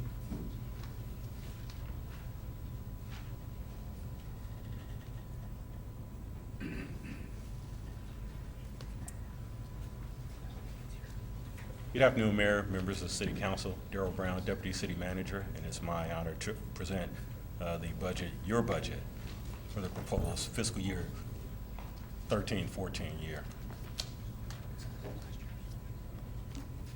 As you know, the Mayor and City Council section consists of the Mayor and City Council, who are the elected legislative bodies for the City of Inglewood, consists of a Mayor section and 4 individual City Council sections. The duties of the Mayor and the City Council is mandated by the Charter, is to provide to formulate city policies and also provide direction and supervision and oversight of the organization through their directives to the city manager and the city attorney. The budgetary authority proposed for the next fiscal year, as you can see from these figures, show a slight increase in overall expenses associated with the operations of those sections. Those sections are staffed by 7 full-time individuals, which consists of the 5 city council members, the mayor and the city council members themselves, along with 2 full-time positions, 1 senior assistant for the mayor's office and 1 senior assistant for the city council as a whole. In addition to those full-time positions, each of the city council members have one part-time position. But aren't you missing one? Pardon me? Aren't you missing one? Aren't there 4 council people? There's a mayor and 4 council people. No. Yeah, 5 council. Yeah, that's an error. We should have Thank 4 you, Darryl, for part-time. that. Right. This just in, though, what I'm No. what I'm talking about, you show 3 part-time people, and I Right, well, the part-time positions are actually 3/4 part-time positions. So if you add, it's 4 part-time individuals, but they're in 3/4 part-time positions. So it's a full-time equivalent of 3 positions. Each part-time position is a Oh, so .75. those are FTE equivalents. Okay, Yeah, all right. yeah. All right, got Okay, you. no problem. And as I indicated, there's just a slight increase of $10,500. That increase basically reflects a status quo budget. There's no staffing changes, no M&O changes, and those increases reflect increased health care and retirement costs. And I would like to say that the mayor and the city council, they showed prudence in expenditures of their budget and set an overall tone for the organization as a whole. The latest analysis of your current year budget indicates that each of you will be coming in under budget, and that shows the fiscal leadership of each of the individuals up there today, and you're to be commended on it.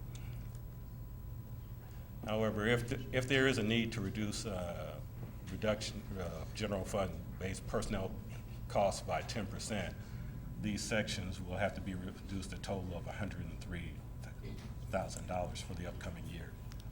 Thank you. And that concludes my report. If you have any questions on that. No, thank you. Section 8 Affordable Housing and CDBG. Well, we still have administration. Oh, I'm sorry. Yeah. Okay, now it's my honor to present the proposed budget for the administrative department.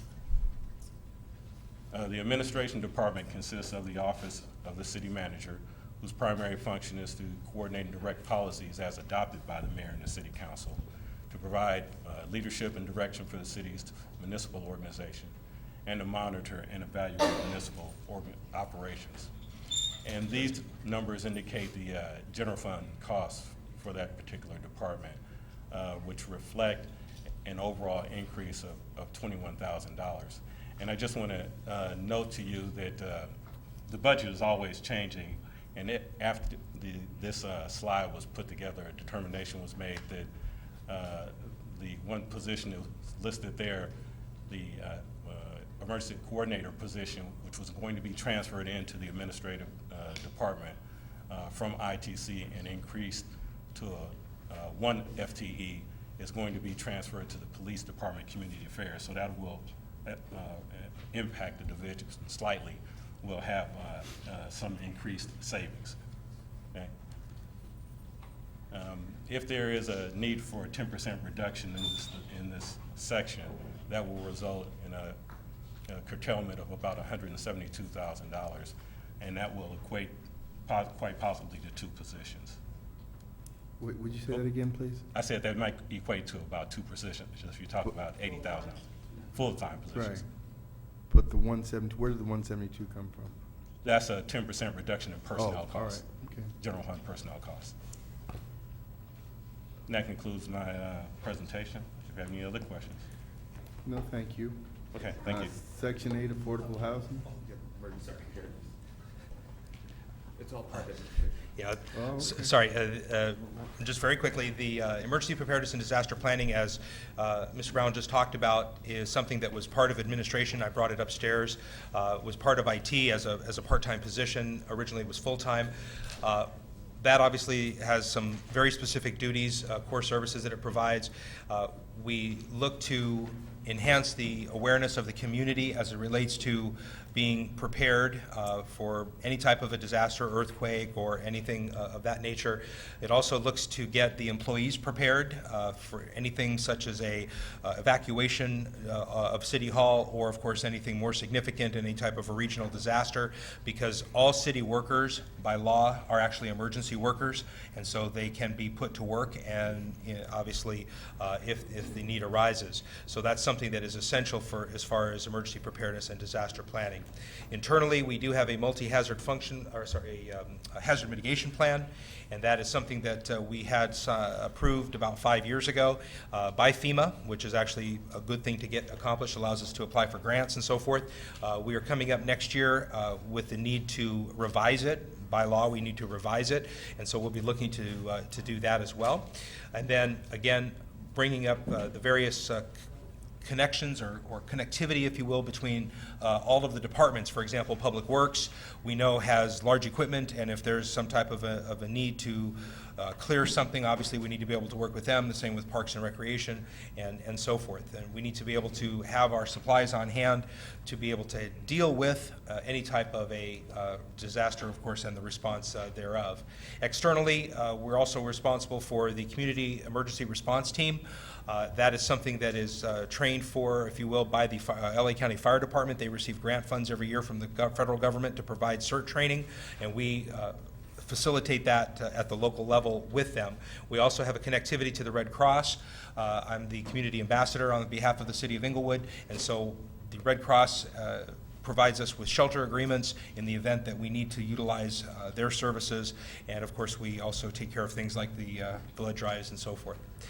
Some of the challenges that we faced, 3 years ago the position was slated full-time, and we were going to bring someone in. Unfortunately, with the budget situation in 2010, we put the position down to a part-time, and of course we felt the pain of that because we have not been able to maintain a lot of our compliance, especially with CalEMA, which is of course the California Emergency Management Agency, FEMA, as I mentioned, and of course our NIMS compliance, which is the National Incident Management System.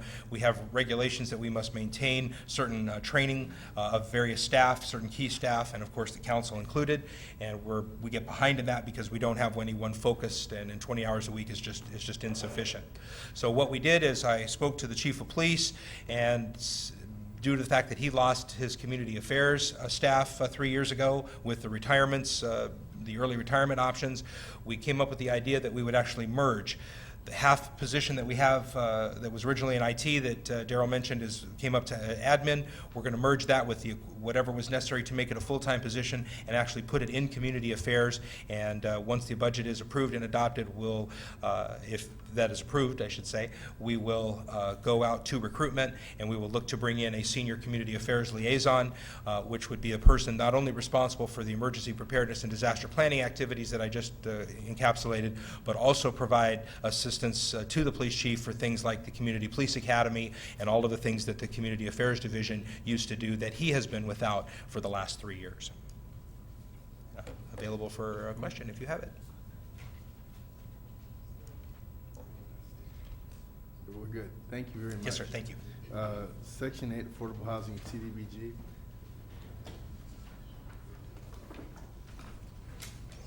Good afternoon, Mayor, council members, Ms. and staff. Pacheco. Yes. Hi.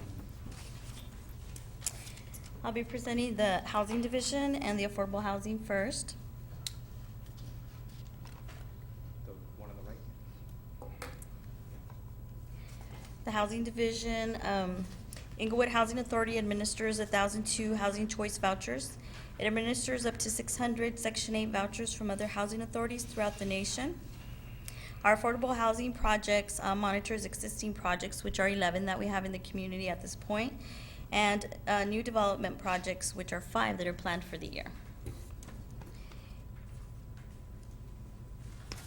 Our budget authority for the Section 8, the difference has been $22,099 that has increased, and that's because of funding increase that we'll be getting, and we have to spend what we get. And on our affordable housing, we dropped $14 million because of the changes of redevelopment, and so the amount that we'll be using of $308,340 will be for staffing purposes. We've changed our program to 16 full-time as of the combination. 14 are from the Section 8 and 2 are from the affordable housing. We have improved management and restructuring of the program staff for Section 8 and affordable housing. We have improved in staffing training.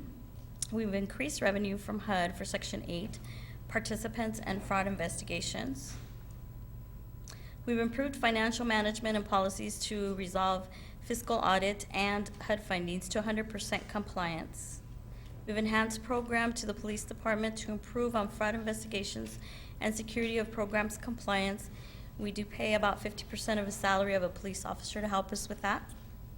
The current waiting list established in July of 2002 will be exhausted within the year. The division challenges space to accommodate growth in the staff. Community Development Block Grant CDBG Division.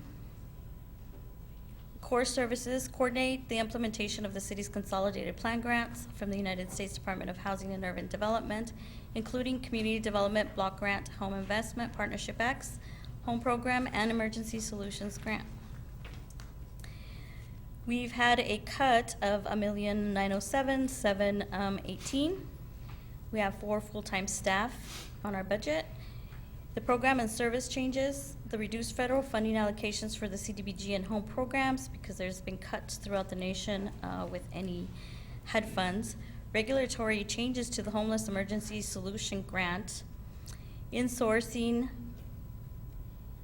HESG and tenant-based rental assistance TBRA programs to ensure regulatory compliance and reduce program administration costs, which means we took that away from the community and brought it back into the city to monitor. The challenges, they have new management. That concludes my presentation. If you have any questions. One question, the space issue that you have, you don't have enough office space? We have a crowded office space and we're not able to take any more. We've been able to get an extra office, and then we also have to provide more space for interviewing. So every little nook and cranny that we have, we're using. We'll take a look at that. Okay. All right, thank you. Thank you. Finance Department. Welcome, Ms. Quakey. Thank you. My name is Sharon Quakey. I'm the Assistant Finance Director, and I'm going to present to you the Finance Department's budget.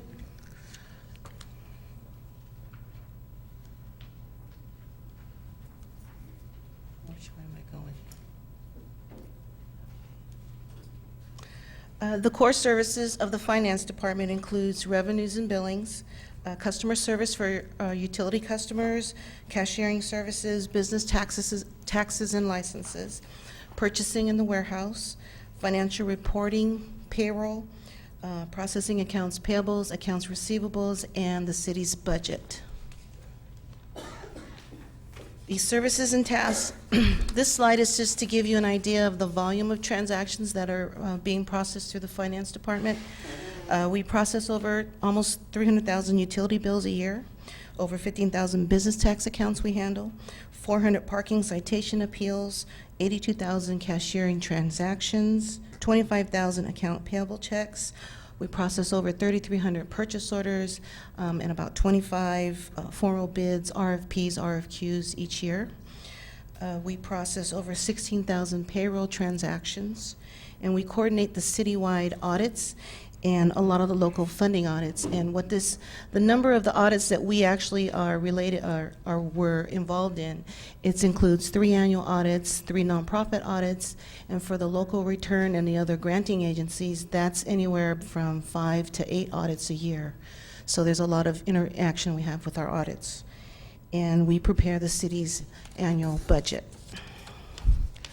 Our budget authority for fiscal 2013-14 is showing it slightly increased, $280,000. This is attributed primarily because we did a little restructuring, and we took a full-time position. Is this not working now? We took a full-time position from the Public Works Fleet Department, and we brought them over to the Finance Department. So it's not a new position, it's moving it from Public Works, Fleet to Finance. What that was related to was about a year ago, you had eliminated or canceled the contract with Napa Parts. What we did internally was do a little teamwork in working with the Fleet Department and the warehouse people. We are actually saving about $200,000 a year by you not having that contract. We're managing the parts. I think the parts that are being purchased for the Fleet Department are more accountable. They're the parts that are needed. And I understand the vendors that we have available to buy the parts. We have at least 3 vendors, one of which is Napa. But the other 2 vendors, I understand, are local Inglewood businesses. So we're giving the business to the Inglewood businesses, and we know we have at least 3 places we can go, and so we're supporting the Fleet Department. I understand there's been a lot less headache, and it's been a lot more accountability, and we've had cost savings.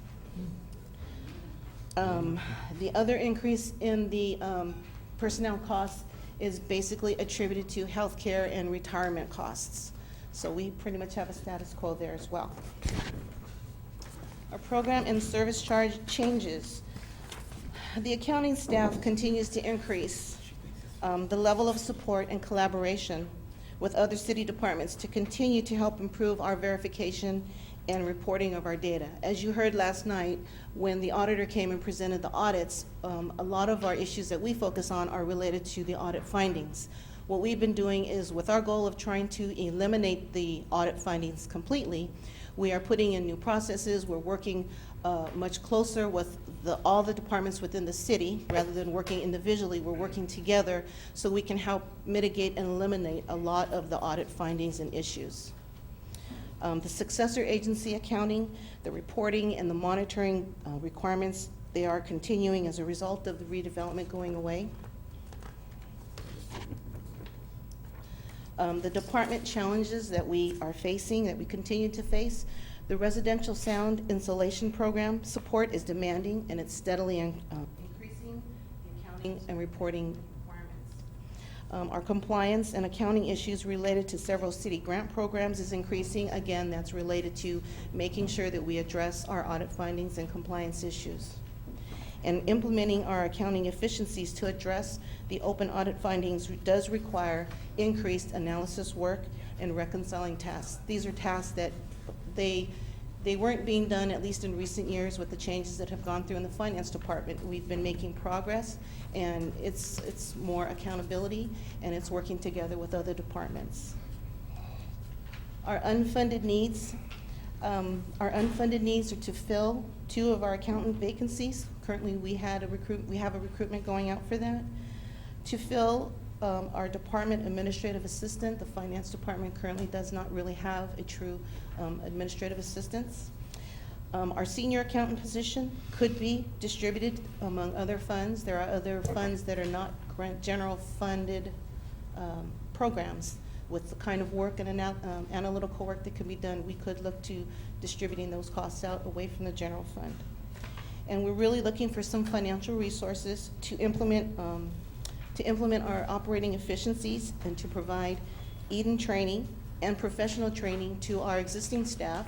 One of the innovative ways we thought we could do that is the auditors, who are the people who have identified a lot of our findings, know what the critical points are that are our issues.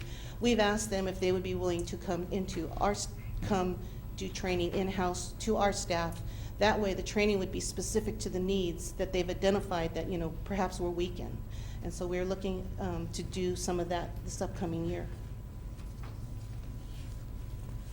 Our budget reduction impact, the number is over $400,000. That would be equivalent to about 3 positions. And with everything that I've presented to you before, of course, we're going to say we just can't afford that if we want to continue to progress. Mr. Falco would say you would destroy the operation. It would destroy our operations and our efforts. And that concludes my presentation. If you have any questions, I'd be happy to answer. Just want to make sure we are current on all our audit reporting. We are current now with all of our audits. We are actually, the only thing that, yes, we are current with all of our audits. We want to maintain to be current. We want to get a little bit ahead, and we don't want to be delinquent on any kind of reporting to HUD, CDBG. We want to continue to progress to address the audit findings, because of course our goal is to not have any. And with the audit findings that recently was reported, presented to us last night, do you have a handle on it and be able to address those concerns within a reasonable time period? Yes, as the auditor had mentioned last night, we had 27, we addressed 12 last year. The 15 came over. Each one of those 15 we are currently addressing. I think there's a few that are a lot more comprehensive. They're going to take a little longer. We're putting our efforts into but we're continuing to work on those. The new 8 that came on, most of those were primarily compliance issues. We've spoken to the respective grant recipients, and they understand what the issues are, and we're working to make sure that those get addressed. Just want to make sure that we have a handle on it, because reaching out to federal agencies, which monitors that, want to make sure that we do have the ability to address those findings should that become an issue, whether or not we get grant funding or not. That's correct. All right, thank you, Mayor. You're welcome. Thank you. You're welcome. City Treasurer?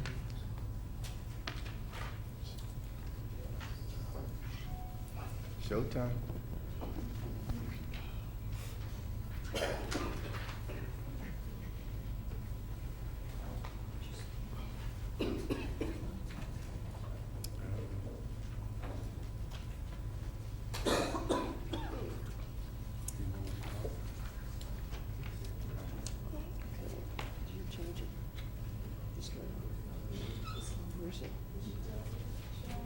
Sharon?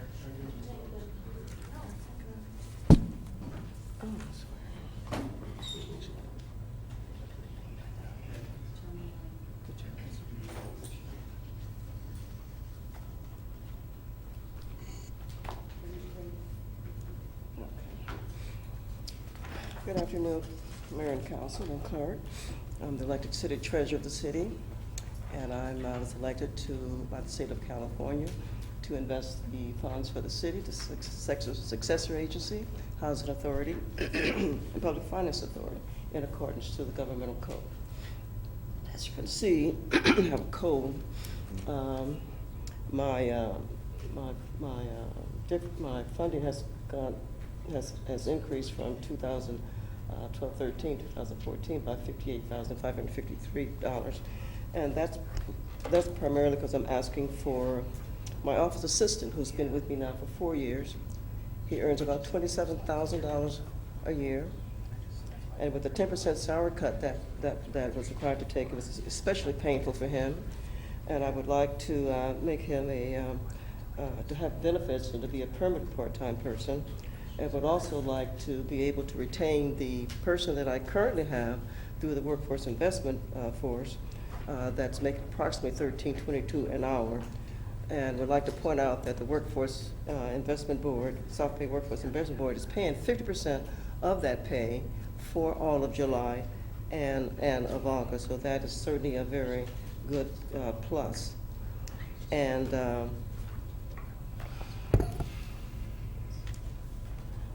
some of my department core services, as you can see, Department of Public Funds, the payment of the bills, monitoring of bank account balances, and also like to point out that the monitoring of the bank account balance is done primarily by my deputies, who are employed primarily by the finance department.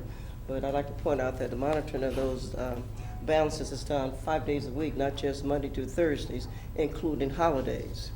And so they must monitor the those accounts, and also answer questions, for the bank should there be any questions.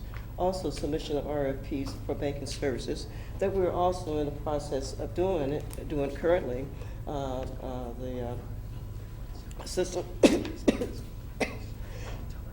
David Spicer and myself, along with my deputies, did meet with Bank of America earlier this year.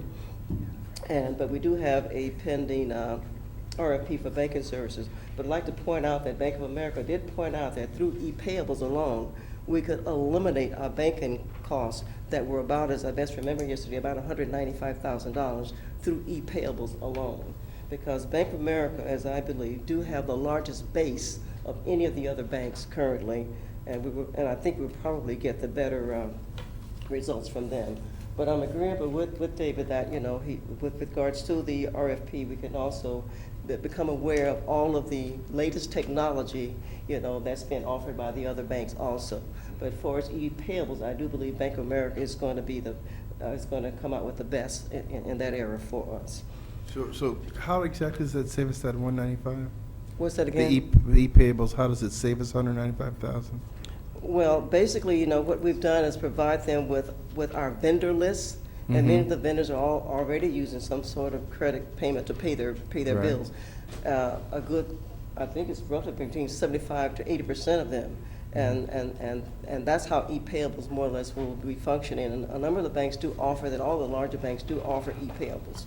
Wells Fargo's offers also, U.S. Bank offers also, but basically Bank of America do have the largest base, So I'm saying, how do we save the money, or how does it generate Instead of money sending for us? checks out, Right.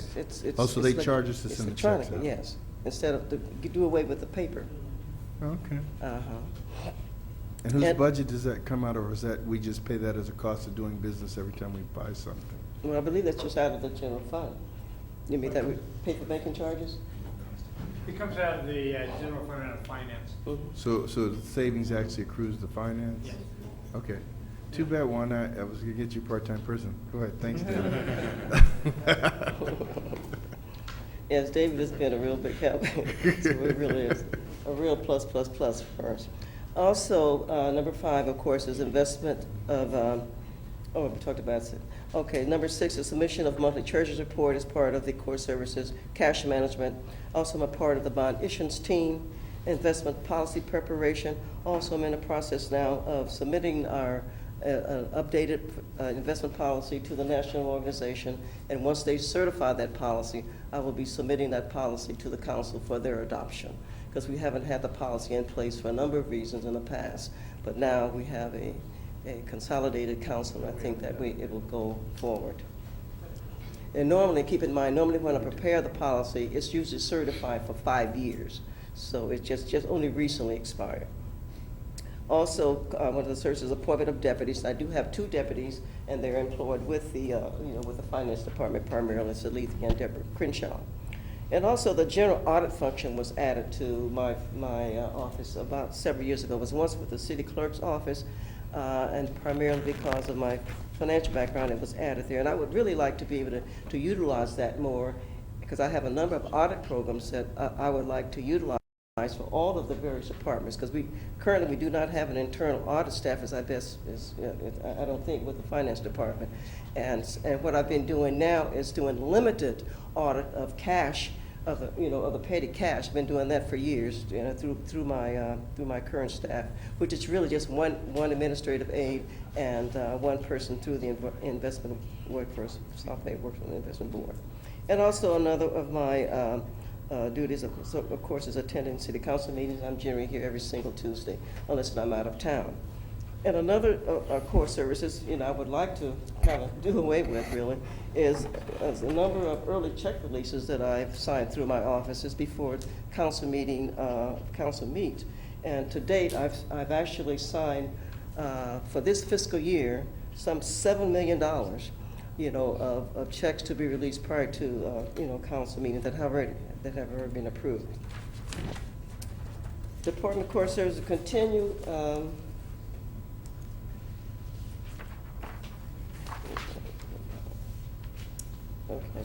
Okay, I have 2 deputies, and with that core service, they handle wire transfers for all departments. One of the two deputies, as I mentioned, is on duties on Fridays and all holidays to cover the banking duties. As I mentioned, they monitor the bank accounts 5 days a week, and they handle bank inquiries, handle fraud attempts on the bank, and we've been very blessed there. We've had no major fraud attempts on our accounts, handle positive pay issues, and also monitors the check stock and reorder. And also would like to point out also that the goal, of course, is preservation of investment principal without incurring any losses. And I would like to point out during the time that I have served as the treasurer for the city, I've generated more than $76 million in gross investment interest income that has gone into the general fund that has paid an array of bills, wages, and taken care of a number of services for the city. And I'd like to point out quite proudly also, I've never incurred a single dollar in losses. Okay.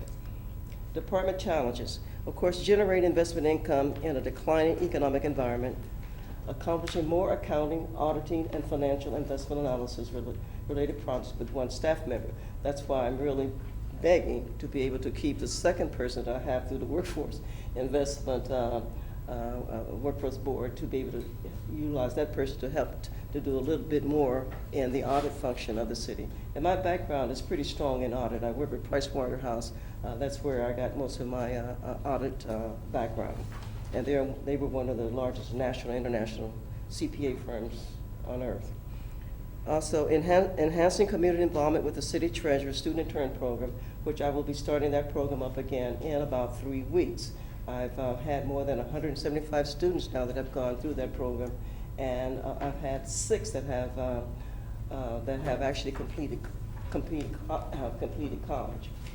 And I'd also like to point out, also, it's not on the list though, I also offered last year free income tax preparation for the Inglewood seniors, and I had a number of them that come in for that particular services also. So that was got a chance to really talk and meet a lot of our seniors. And I was quite surprised. A number of them, I was thinking that much of that income might be under maybe $25,000, $30,000, but quite a number of them was making between about $45,000 to $55,000 in retirement. So a number of our seniors, did quite well and doing quite well in retirement.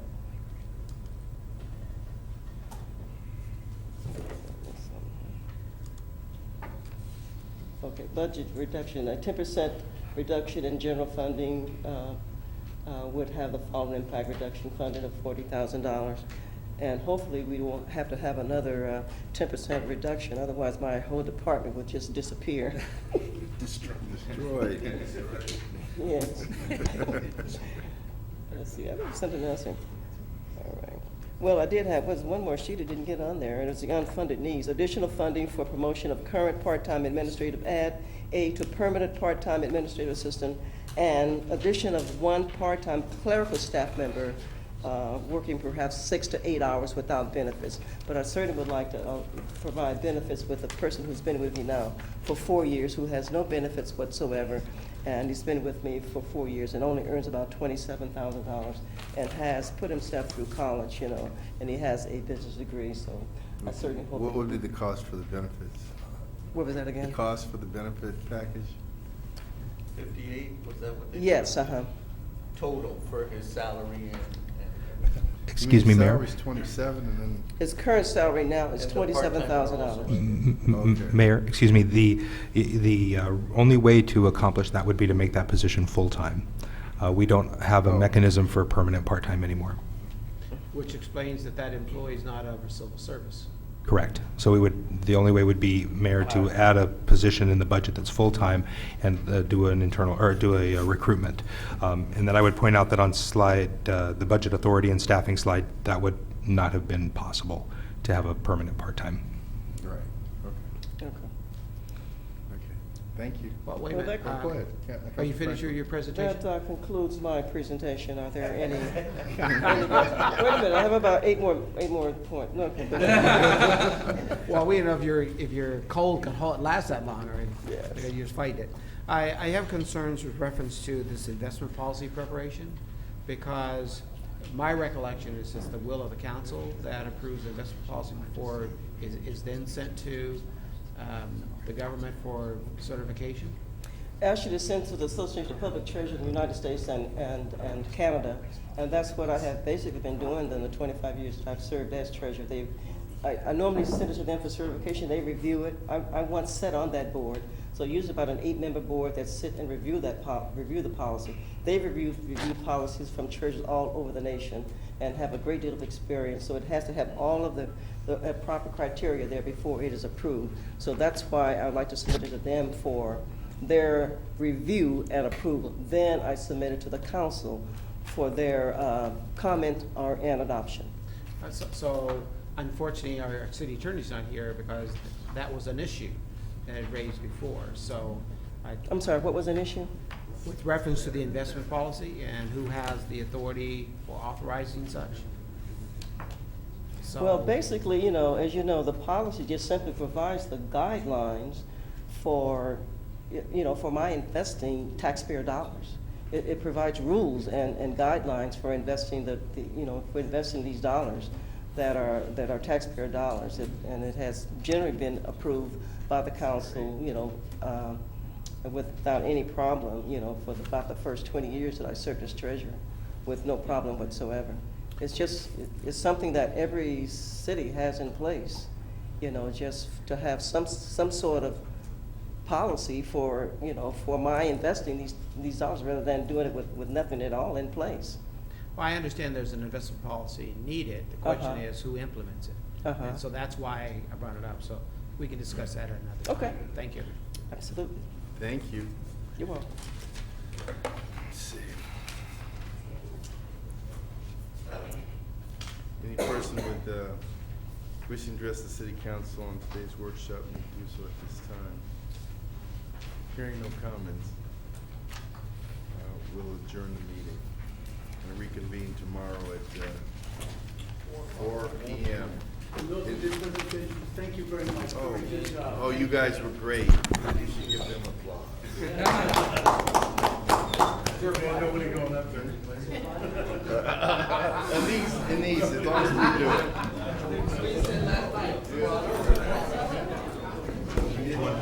We'd rather have this audience.